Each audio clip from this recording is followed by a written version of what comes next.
अद्भुत।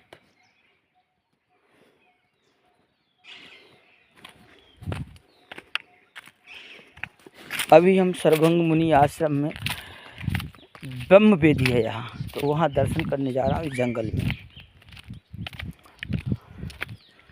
ऐसा यहाँ पर सर्वभंग यज्ञ किया करते थे। कुछ का मानना है यहाँ से मंदाकिनी माता प्रकट होती, माता अनुसुईया ने जो प्रकट की। और कुछ का मानना है चित्रकूट से, जैसे कि सरस्वती जी के बारे में भ्रांतियाँ हैं, ऐसे ही।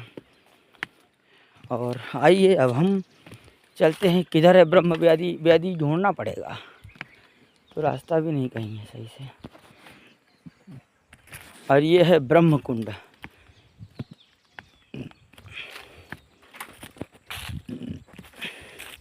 यहाँ से स्रोत निकलते हैं और स्रोतों के माध्यम से नदी प्रकट हो रही यहाँ है।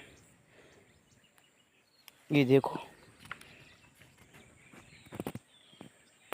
ये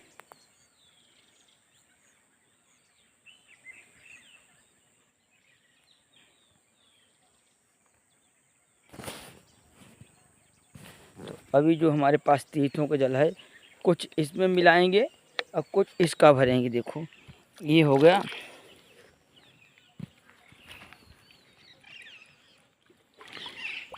ऐसा ये तीर्थों का जल भरता हूँ, तो इसमें काफ़ी तीर्थों का जल हो गया है।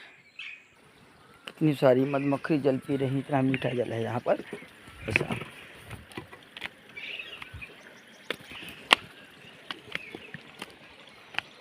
जय हो भ्रामरी माता। ब्रह्म वेदी को रास्ता जा रही है।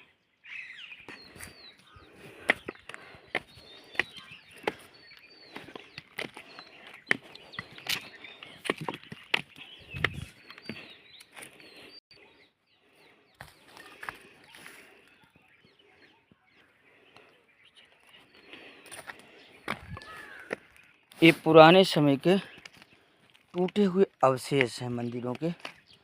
यहाँ यज्ञ वेदी कहलाती है। यह मंदिर रहा होगा जो औरंगजेब आया था धरती पर अपने भारत की, तो यहाँ उसने बहुत तोड़फोड़ मचाई नालायक ने। और यहाँ मंदिर बहुत बड़ा महल रहा होगा, किला कालांतर में, तो उसने ये सब तोड़ डाले। पता नहीं इस गधों को क्या मिलता रहा होगा तोड़ने से।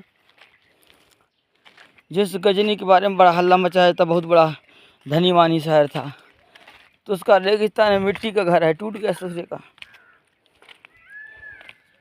तो ये पहले भारत में आकर के मलेच्छों ने जो आतंक मचाया था, उसकी ये निशानी है। ये बड़े बड़े शिलाएं हैं, शिलालेख भी है यहाँ लिखा हुआ। आइए दर्शन करते हैं शिलालेख का। यहाँ पर संभवतः होगा तो ये है यज्ञ वेदी। यहाँ सुतीक्षण जी, श्री राम, सर्वभंग इत्यादि महात्माओं के यज्ञ चलते रहे होंगे। ये है शिलालेख, ये ब्रह्मलिपि है।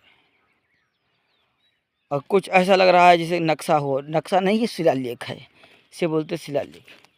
ये है यज्ञ वेदी। यहाँ पर महात्मा यज्ञ किया करते थे। जय हो यज्ञ नारायण। तो आज भी महात्माओं के अपने यज्ञ यहाँ पर होते रहते हैं। तो आइए क्रम संख्या देखते हैं। राम 2 3 4 5 6 7 8 9 10 11 12 13 14 15 16 17 18 19 20 21 22 23 24 25 26 27 28, माने 100 वेदियाँ हैं बनी हुई, 100 यज्ञ कुंड हैं। ये पुराने समय के ही बने हुए, आज के नहीं हैं। यदि कोई सोचे आज के बने हुए हैं, तो आइए हम क्रम से दर्शन करते हैं।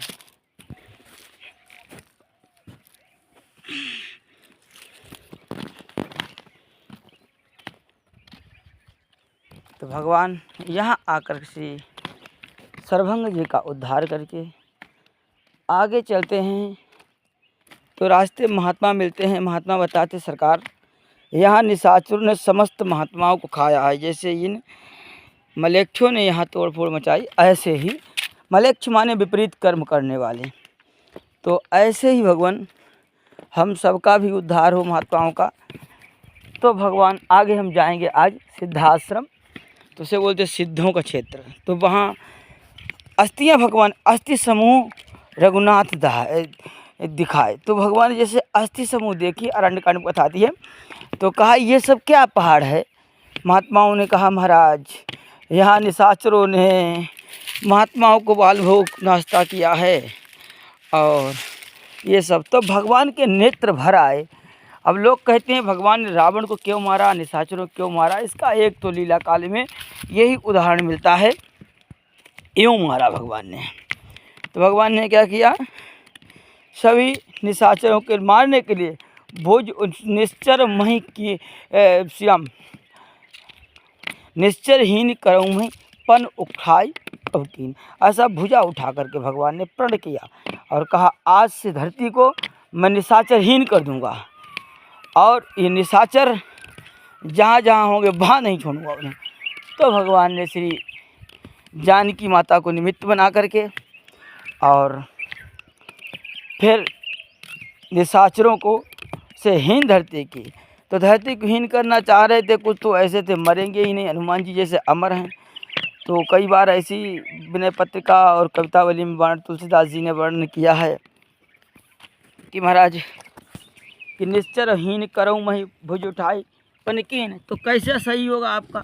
तो ऐसे होगा कि हनुमान जी एक बार आए मैदान में तो देखा कि भगवान और सब लोग उदास बैठे, जामवंत इत्यादि। तो कहते हैं कि महाराज क्या बात है बताइए। तो कहा हनुमान जी भगवान कहते हैं निशाचरहीन करूं धरती को, लेकिन करेंगे कैसे? यहाँ तो आज तो बड़ी समस्या है। क्या समस्या है? का समस्या ये है कि ये सब अमर हैं। तो हनुमान जी ने कहा काहे चिंता कर रहे हो? तो कहा ने ब्रह्मा का वरदान। तो कहा हमें हमारी अम्मा का वरदान। अम्मा माने लक्ष्मी मैया सीता जी का। तो श्री हनुमान जी ने कहा निश्चिंत रहो आप, वो भी अमर हम भी अमर, आज अमर की ही लड़ाई हो जाए। तो हनुमान जी जाते हैं, सबको पूंछ में लपेट लपेट करके तो गुरुत्वाकर्षण के ऊपर फेंक देते हैं। जैसे गुरुत्वाकर्षण के ऊपर फेंक दिया, अब का तुम ऊपर लटके रहो, कोई मतलब नहीं हमें। क्यों? का भगवान का प्रण है निश्चरहीन करऊँ मैं, ये धरती को निशाचरों से हीन करूँगा, ये प्रण है। मारने की कोई गारंटी नहीं, जाइए अब आप लटके रहिए ऊपर। तो आज भी आकाश में दैत्य लटके हुए होंगे।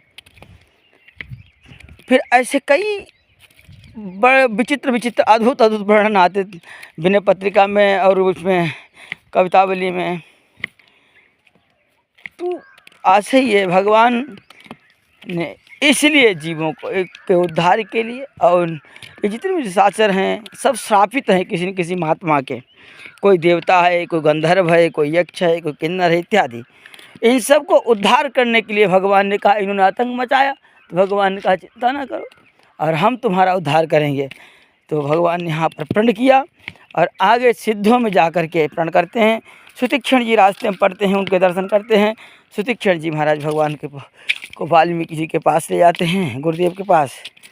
तो इस प्रकार से ये घटना घटित हुई।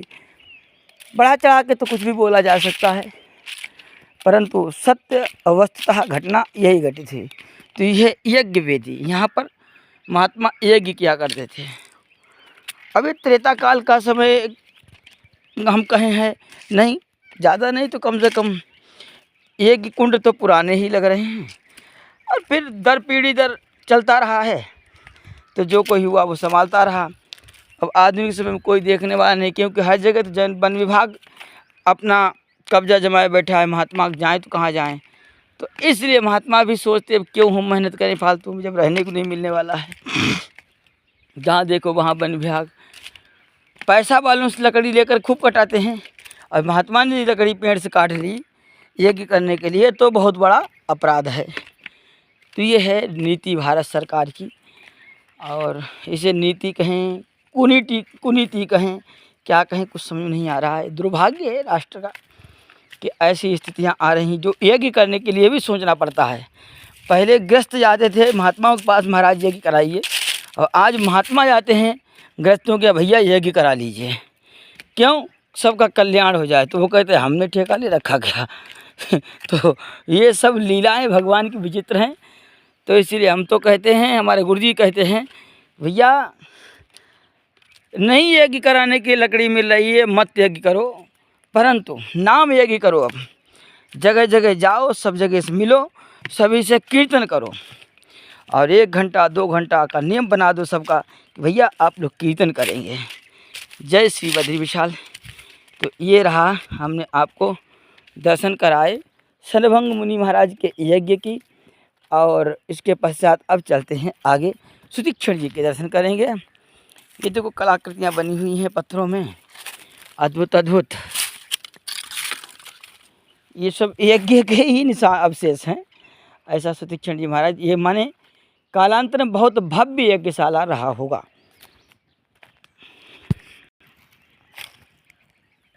ये यज्ञ स्तंभ हैं, यज्ञ के ही रहे होंगे, यज्ञशाला बहुत भव्यतापूर्वक।